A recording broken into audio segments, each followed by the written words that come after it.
সাকিব ভাইয়ের কথাগুলো মন থেকে শুনবেন। তিনি বাংলাদেশ ক্রিকেটে না খেললেও বাংলাদেশ ক্রিকেটের জন্য তার ভালোবাসা এখনও রয়েছে।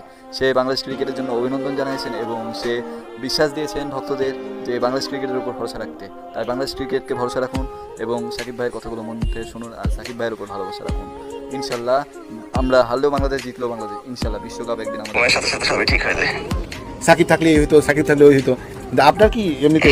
না, আমার কাছে এরকম কিছু মনে হয় না। এখন যারা আছে তারা আগে থেকে আরো অনেক ভালো প্লেয়ার। মেবি একটু সময় লাগবে, সবাই ভালো করবে বলে আশা করি। কিন্তু বাংলাদেশের পরিস্থিতি তো আপনি জানেন।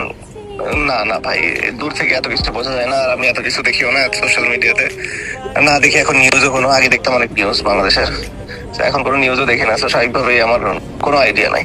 যাদের সাথে খেলেছেন বা পলিটিক্যাল কারণে যাদের সাথে পরিচয় ঘটেছে, তাদের কেউ কেউ তো অবশ্যই আপনার সাথে যোগাযোগ রাখে বা করে। অনেকের সাথে কথা হবে না কেন? খুবই সামান্য যদি ওঠা, মেবি 2-1টা কথা, এর থেকে বেশি না।